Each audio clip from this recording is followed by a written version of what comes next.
Well, I went out and bought me a new roughneck mortar gun. I'll tell you why. Because the old one, when I got here and started doing this stuff, I, I didn't have the mortar mixed thin enough, so the old one wasn't pushing it through.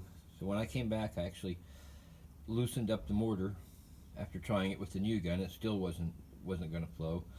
And then it turns out the mortar is so thin that when I loaded it up with the little, we loaded up with this little shovel thing here, put it in there, and then you walk over to the pour, and as you aim it down, it just pours right out. It doesn't even, you don't even need to pressurize it. It's so soupy. And so what happens is you get all these spots all over the place. And I was trying to be careful, and I knew it did that, but I've cleaned up over here, and then basically I've just taken a rag and wiped it all down. Now it's so much faster than trying to put it in other ways. I did the first sections I did was I just did it by hand, just taking it, raking it in there, and that was taking forever.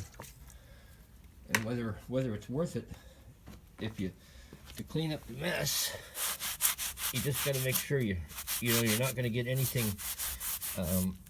wet with the splashes that doesn't need splashing. Now, I don't know if it's going to work to clean these bricks tonight. If I'm going to come back in the morning and then there's going to be a thin scum all over. I think the only thing I can do is keep the water really clean as I'm washing it. And actually the rag is actually coming along, making the finish look pretty good. I'm getting it, cleaning it right up there. So, well, there's my footprints in some. So you can clean that whole brick. You just gotta keep cleaning the rag. And then my Artis tools, I've been using those again. Oh, look at that, stepping right into mortar. Shit. Mainly I'm using my plastering tool, and I call it a plastering tool. But since I got so many sizes of these ones, I got a little one that'll fit right in the cracks, really tiny areas, and you can, pack it down pretty good. I gotta tidy up my footprints. So what I've been doing is just trying to bring a little juice to the surface, and that seems to harden that surface pretty good.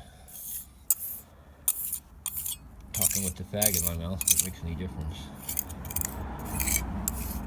So, and then, as many times as I've done this, I still seem to be fighting time at the end of the day. So I've really got to learn to get this mortar in early so it can be sitting and I can finish it before quitting time.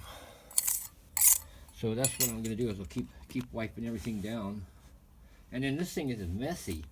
When you're over there, you need a big tarp or something to put on it because you're filling it in. It goes all over the place, and then it drains out. It comes out the bottom if you got too much water in there. So it leaks all over the place if you don't do it just right.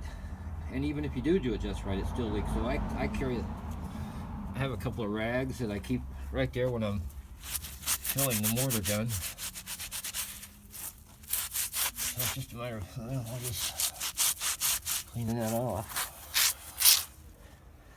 When it's beer 30, I'm going to be drinking some Diet Coca-Cola, but it's beer 30. So definitely a good idea, and it can make life good for you if you use it in the right place. And then you just got to mix the mixture until it comes out the gun easy. And then it takes a bit of trial and error. And it seems like today it seemed like it was soup. You could serve crackers. You wouldn't be able to use it for supporting bricks. It would just squish out, but it goes into cracks nicely. And I think that's it for now. So I just got to keep cleaning this stuff up, and we'll see what it looks like tomorrow. Thanks for watching.